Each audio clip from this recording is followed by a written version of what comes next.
Welcome to CBN News Watch this Wednesday, July 7th, 2021. I'm Ephraim Graham. Coming up, Tropical Storm ELSA making landfall over the coast of Florida. We're tracking the latest and following the impact on rescue efforts in Surfside. Plus, a sanctuary city looking to give refuge to children before they're born. We took a bold move. We took a brave move. And you can do one of two things. You can be an elected official and ride the fence and do nothing. Or you can do what you feel is best. Meet a mayor who made this move in her hometown. And a forgotten but historic music festival is now a highly anticipated summer film with legendary star power. So many artists that came here to use the power of music to heal people. This is CBN News Watch. And we begin this half hour with Tropical Storm ELSA hampering search and rescue efforts at the site of the condominium collapse in Surfside, Florida. Lightning forced crews to stop work for about 2 hours Tuesday. They did manage to find 8 additional victims, bringing the death toll to 36. And workers have positively identified 29 of those 36. At this hour, more than 100 people are still unaccounted for. Continue our look at ELSA. It was downgraded from a hurricane to a tropical storm overnight. The system is barreling over the Gulf of Mexico with flooding rains and dangerous storm surges in Florida, with the storm expected to make landfall along Florida's west coast. And joining us now for more is weatherbell.com's Joe BASTARDI. Joe, where do things stand right now in terms of ELSA's track and the potential for damage? Well, ELSA is just west of Cedar Key, and it's going to be going ashore by noontime in what we call the Bight of Florida. There's very few people living there overall. And the other thing is that not many storms go ashore there. It's one of these, the area between Tampa and Apalachicola don't get a lot of landfalls. And when they do, they're usually the earlier, latter part of the season. The big problem with ELSA I see down the road is that because of an interaction with upper air features that are coming across the north, this is going to maintain intensity inland and pack as much or more of a wallop in the mid-Atlantic states and the northeast coastal areas as it moves up the coast. So it's going to get a shot of energy from non-tropical sources, and you're going to find that near and just southeast of the path, especially through the Carolinas and Virginia, Delaware, Maryland, New Jersey, the coastal New Jersey, Long Island, and southeast New England. This may have an effect like Isaias last year, where the storm maintained enough intensity to knock out power to millions. And so this is tomorrow and on into Friday as it makes its way up the coast. And it would not be surprising to me if it becomes just as big or more of a story later in the week than what it is now. By the way, I don't want to ignore what's going on the Texas Gulf Coast between Port Lavaca and down near Brownsville. There's a tropical depression trying to form right now. You can see the circulation, the radar pattern in there. I don't think it's going to be able to gather energy quick enough.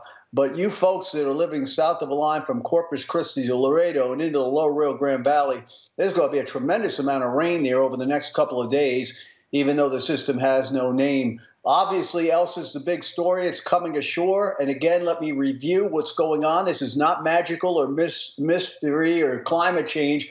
There's an interaction. Sometimes you see this with weak storms. Weak storms will maintain intensity relative to their weakness all the way up the coast. And because you get that non-tropical interaction of energy, they actually pack as much or more of a punch. And the other thing is that we've got to worry about severe weather east of the track of the storm. And I think that storm will be near Augusta late tonight, Augusta, Georgia, probably Raleigh tomorrow midday, and then on go north of Virginia Beach over the lower Chesapeake Bay near Atlantic City, Providence, and then finally off the map on Friday. All right. We're looking forward to Friday. Joe BASTARDI, as always, thank you so much for your time. Thank you. Bye-bye. Violence erupted in cities across the U.S. over the holiday weekend, with deadly shootings killing more than 180 people and injuring 516 across the nation. Charlene Aaron is following this story. It was a deadly weekend of gun violence as America celebrated its independence. In Ohio, a mass shooting during a 4th of July block party left a 17-year-old dead and 11 others injured. In Chicago, 100 people, including 2 police officers, were shot. 18 people were killed and at least a dozen children injured. A 1-month-old baby is in critical condition at a local hospital after being shot in the head on Friday. Frustrated residents say enough is enough. When are we really going to say enough? When are we really going to get out here and stop this ourselves? You know, we need help on all ends, you know, all levels. So start at turning these individuals in. That's where we started, and then we'll go ahead for them to prosecute them. The city's police superintendent addressed the violence. There are too many violent offenders and too little consequences in our courts. There are too many illegal guns in our city. In New York City, at least 35 people were shot in 29 shooting incidents from Friday through Monday, killing 2.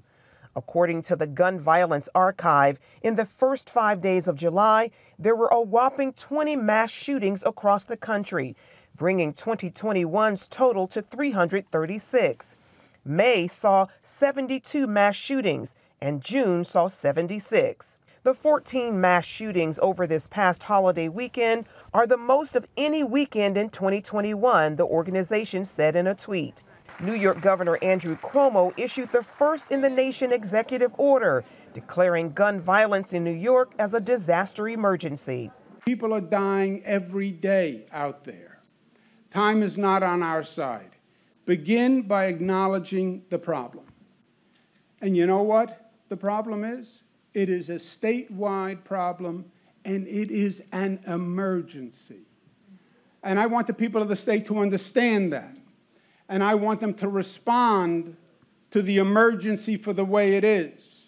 So today, first state in the nation is going to declare a disaster emergency on gun violence. And in Philadelphia, 2 children were killed, adding to the increasing number of children dying by gun violence. This is the second child in less than a week to die from an accidental gunshot wound. The deadly weekend was the latest example of the surge in violent crime across the country, and there doesn't seem to be an end in sight. Charlene Aaron, CBN News. And other news-making headlines we're following for you at this hour. An AN-26 plane crashed in Russia with 28 people on board. It happened during severe weather on Tuesday as the plane attempted a landing in the fog and clouds. All 28 people died. President Biden announced a new strategy to get vaccination shots in arms. He says there'll be more emphasis on getting the vaccination into communities. The COVID response team will focus on 5 areas, including making more vaccines available in healthcare settings, mobile vaccination efforts, and door-to-door outreach. President Biden is also set to visit McHenry County College in Chicago today. He's furthering his infrastructure plan, this time focusing on education. He's making the case on creating free community college, extending the child tax credit, and achieving universal pre-K education. Coming up, a city declares itself a sanctuary for the unborn. We're talking with the mayor who took a stand to make this happen when we come back.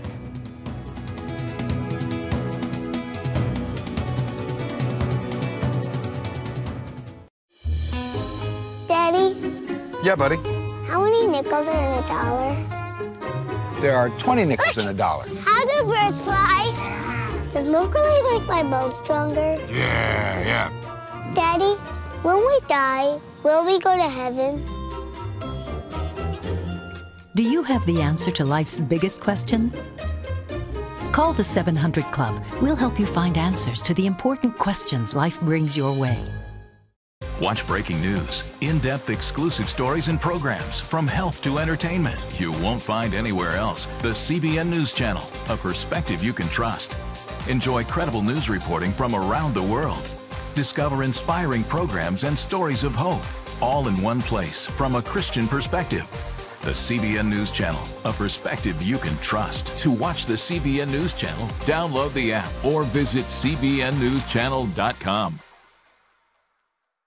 Hello, I'm Dr. David Perlmutter, board-certified neurologist and #1 New York Times bestselling author. Wouldn't it be great to boost your energy, eliminate brain fog, and even reverse brain disease? Well, you can, and I'm going to show you how, along with some of the world's most well-respected brain experts in this DVD, Protect Your Brain. Get Protect Your Brain, a free DVD only from the Christian Broadcasting Network, featuring experts on the cutting edge of neuroscience and brain health. No matter how many times you've failed in the past, you really can do this. In Protect Your Brain, you'll discover simple strategies to keep your brain young and healthy.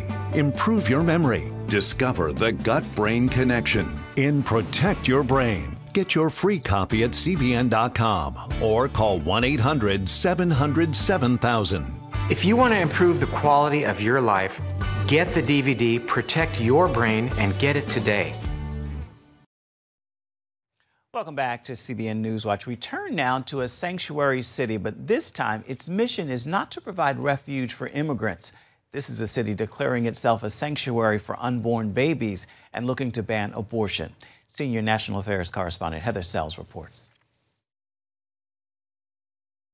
Latest communities to declare itself a sanctuary city for the unborn. There is no abortion clinic here, but city leaders say that's not the point. Sometimes being an elected official means you step out. Longtime Mayor Amy Brewer says Lebanon wants to make it clear abortion providers are not welcome. Without being proactive, something like this could come into our community and we would be unable to stop it. Of course, not everyone here supports the ordinance. Those who oppose it say it's simply beyond the scope of this small town and that it will harm women who are seeking an abortion. Abortion bans do not stop abortions. They only stop safe abortions. If you pass this, the number of back alley abortions will go up. In late May, the City Council heard from both sides of the issue for 4 hours, then voted unanimously to pass the ordinance. City leaders say their intent is neither to harm women nor prevent them from getting an abortion outside of Lebanon. It is specifically written to say the mother that is in this situation needs mercy. There is no penalty for them whatsoever. Those individuals within our community who share a different perspective than I do still have those same opportunities, those same resources. That includes a local pregnancy center for women in crisis. City leaders credit a college student, 19-year-old Josh Beckman, with suggesting the ordinance. God just put it in my mind, sanctuary city for the unborn. They also credit the president, whose strong abortion support emboldened their pro-life commitment. President Biden has said that he wants abortion access available in every single zip code of this country. We have our own zip code and we have a people that we want to be able to protect. Mike Gonadakis leads Ohio Right to Life and says his phone started ringing off the hook after Lebanon passed its ban. You're going to start seeing cities, townships, and villages across the state of Ohio passing these. We believe county commissioners will pass these as well. Outside Ohio, movement leaders say communities in half a dozen states are considering bans as well. The big hope for these pro-life leaders comes in the fall at the Supreme Court. Justices will hear the Dobbs case, which directly challenges Roe v. Wade and Casey v. Planned Parenthood. It contests a Mississippi law forbidding abortions after 15 weeks. Gonadakis says a slew of local abortion bans this summer could send a strong signal to the court. We can send letters and we can send emails, but if we have our local governments telling them by passing ordinances and laws that we want to end this, the court's going to listen. And Heather Sells joins us now with more on this story. So let's begin with the Supreme Court. How likely is it justices will be paying attention to these abortion bans? Right. I think, there is a lot of attention on this Dobbs case. A lot of pro-lifers are really hoping that the justices are going to indeed overturn Roe v. Wade, Casey. It's possible. That said, I don't know that they would look to these abortion bans as their cues. On the other hand, a lot of legal experts are telling me, the Obergefell decision, which legalized same-sex marriage, couldn't have happened in the 1950s. The culture wasn't ready for it. So there is some degree to which the culture does play a role in these decisions. But we know from a recent Gallup poll that Americans are split on the legality of abortion. So are these bans really going to push the justices? Probably not, but they might keep an eye on them. So what's at the heart motivating these communities to become sanctuary cities for the unborn, if you will? Well, it's so interesting. Most of them are in Texas. They are spreading to other states like Nebraska, like Ohio. The founder of this movement says he's really just trying to be obedient to the Lord around his strongly held convictions. But I think for some people who have been pro-lifers for years, this really feels like a way they can take a stand, a way they can do something in their community. It's a very novel approach, and it's catching a lot of attention. Indeed it is. Legally, what is the likelihood of them holding up in the face of court challenges, you think? Right. I've talked with several lawyers about this, and because it's so new, it is mixed. I will say that so far, all the bans have held up, especially we're noting one in Lubbock where Planned Parenthood had a lawsuit, tried to overturn a voter-approved abortion ban, and the judge said no to that. Some experts are saying this is a really novel and creative approach, and they are noting that these ordinances don't give cities the power to enforce them, and so Planned Parenthood can't just go into court and do what they call a pre-enforcement challenge. So it's making it hard for Planned Parenthood to oppose these. At the same time, if a state's not on board with this, other lawyers are saying they could clamp down pretty easily. So they're still untested, and it remains to be seen how viable, no pun intended, they will be going forward. And you've been following this for a bit. What surprised you most, I guess, about what you discovered in researching this? Yeah, I think it is just such a novel approach to have to say we're not going to allow within our city this abortion ban. And I've wondered if it will polarize cities, because this is such a divisive issue. So that remains to be seen. And I will be watching Ohio this month to see really if this takes off in the state. There are a lot of pro-life communities, especially in the suburbs around some of the bigger cities in Ohio. And to see if they go with this might be an indication that we're really going to see this ban take off. All right, excellent reporting. Thank you so much, Heather. Much appreciated. You're welcome. Still ahead, we're traveling back in time to an historic summer festival that's been left out of the history books. See how and why this forgotten 1969 celebration is now a highly anticipated summer film. We've got the story for you when we come back.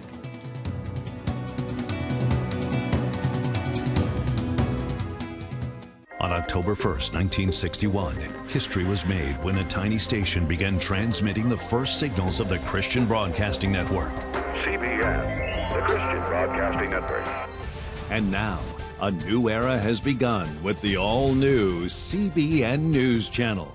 Just moments ago, the Iron Dome intercepted an incoming rocket right on the Gaza border. Administering in this area, spiritual warfare is definitely involved. A 24/7 news network, bringing you the news you want from a source you can trust.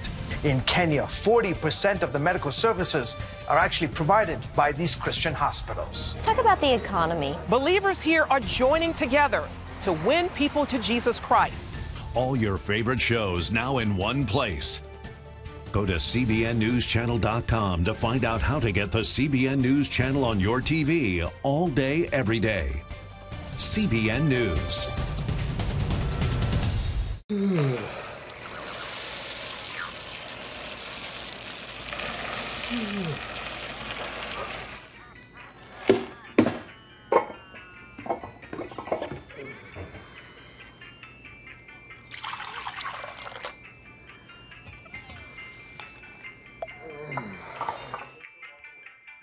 Life is better with a good night's sleep.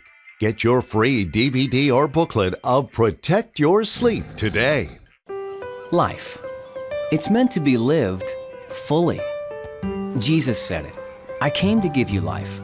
Life to the fullest. Life in your family. Life in your finances. Life in your body, mind, and spirit.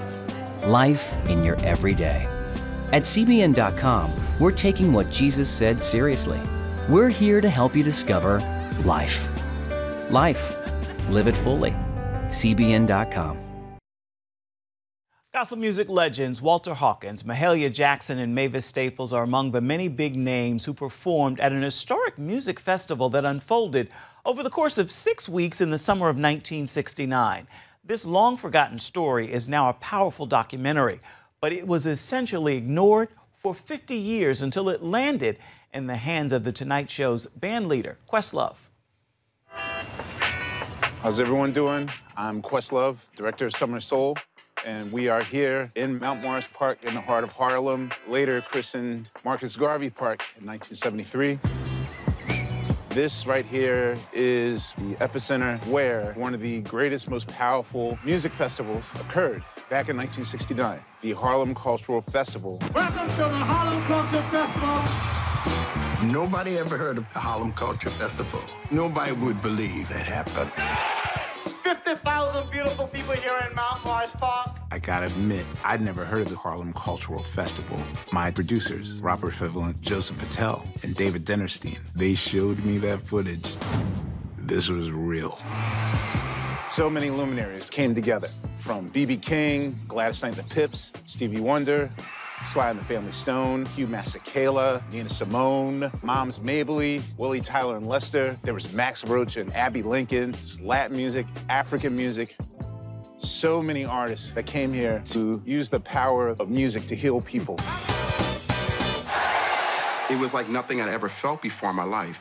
The concert took my life into color, but then the festival was forgotten.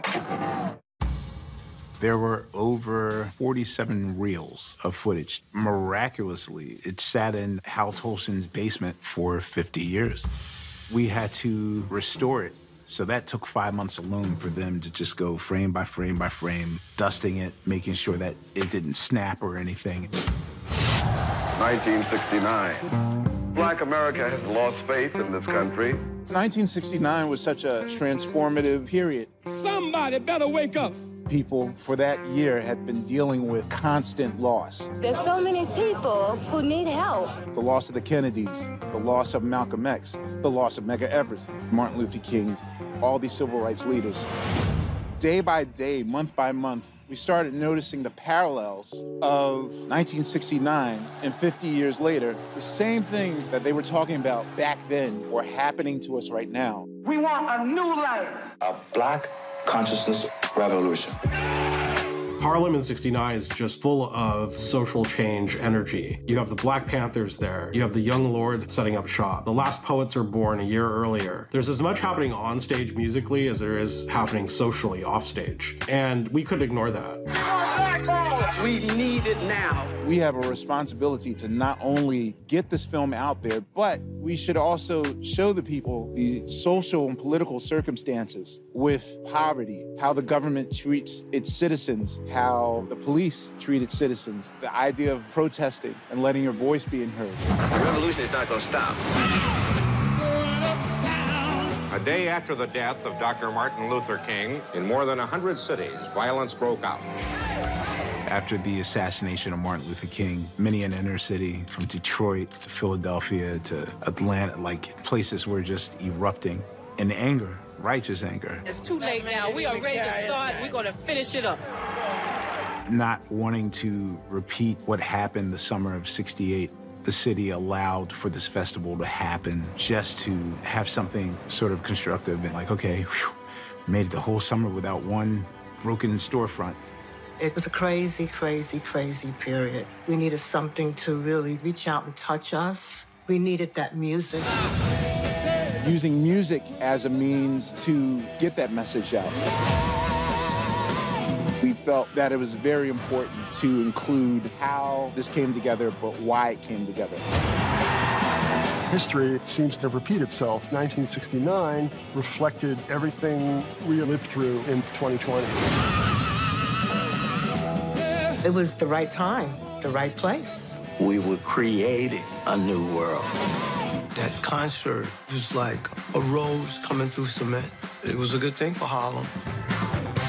At the end of the day, I think a lot of the news just came to be because us discovering, you know, black is beautiful, and even in a moment of love, like that might have been too threatening to anyone that didn't understand the context that it was coming from.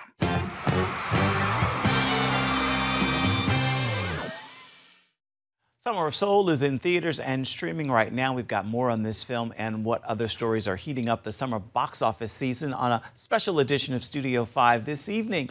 We're going to give you a behind-the-scenes look at Respect, the movie about the life and legend of Aretha Franklin. It's all coming up on Studio 5 this evening, beginning at 8:30 on the CBN News Channel, Eastern Standard Time. We'll be right back.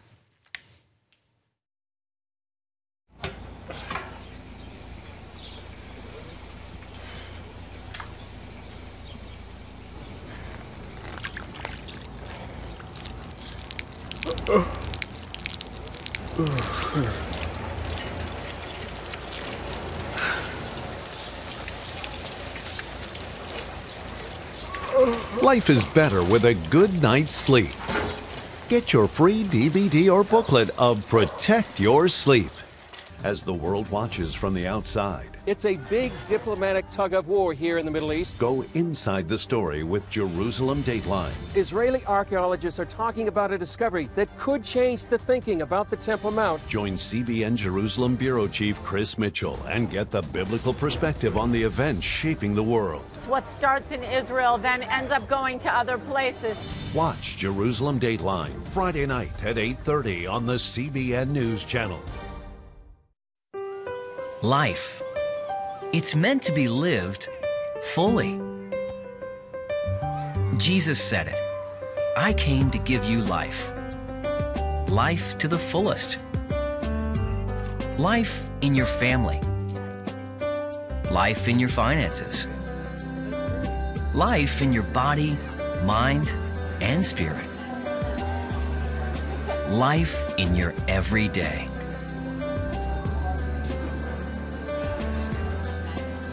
At CBN.com, we're taking what Jesus said seriously. We're here to help you discover life. Life. Live it fully. CBN.com.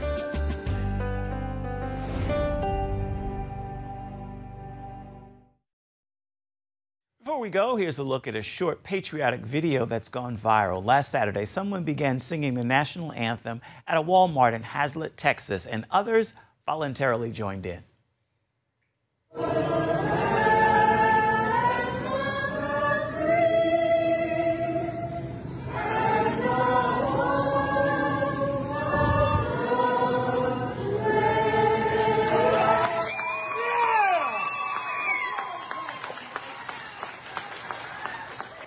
Beautiful. God bless America. Time now for your Wednesday word, and today's word is foolish. Consider this.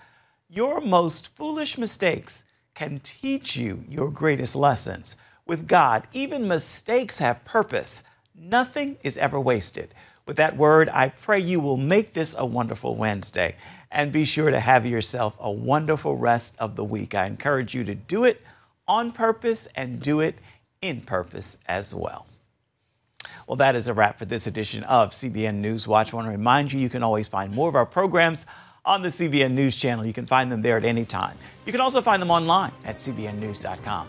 We would love to know what you think about any of the stories you've seen here today, or any day you can email us. The address is right there at the bottom of your screen, newswatch@cbn.com.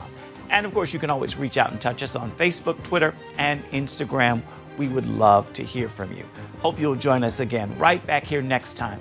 Make it a wonderful Wednesday. We'll see you tomorrow.